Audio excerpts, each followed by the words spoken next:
I'm Keith Uebele. I'm a principal strategist for Intel, where I help set some of the strategic direction for Intel's business and how that evolves over periods of time. I've known the Lord for about 28 years, and been privileged to be a part of His work every place where we've lived, as we've moved in a few different places across the country, and then also being able to partner with the Lord's work in missions. And I do have a gift and a calling to be supporting the Lord's work. I don't consider myself a donor. It's not something I really see myself as. I'm not very comfortable with the idea of being a donor.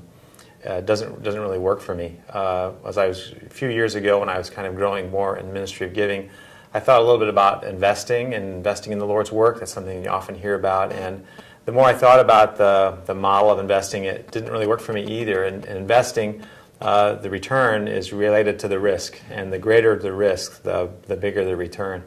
But with the Lord's work, that model really breaks down, because there's really no risk with giving to the Lord's work, because there's always going to be a return. So that didn't work for me either. And the more I thought about it, and the more I kind of searched my heart, the picture that comes to mind for me is that I'm a treasure hunter, and the treasure I'm looking for is not the treasure of gold and silver and old things that you might think about, but it's the Lord's treasure, and that's His people, and it's God's kingdom.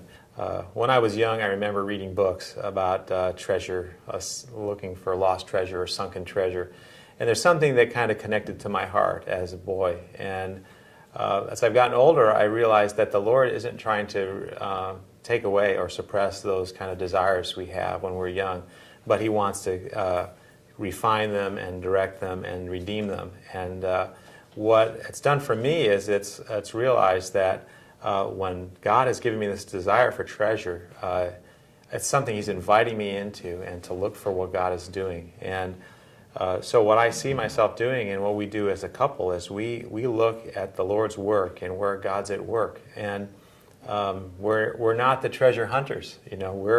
We want to join in the work. And what we find is, and when we look at CRN, there's a whole bunch of folks that they know where the treasure is. They know how to get it. And just like modern day treasure hunters, they're broke. They're flat broke. They don't have any resources. And so what we do is, we are the resources. We partner with them and the work, and help them go out and find the treasure where they know it is, and the building up leaders, and strengthening the church, and preparing the church for a great harvest.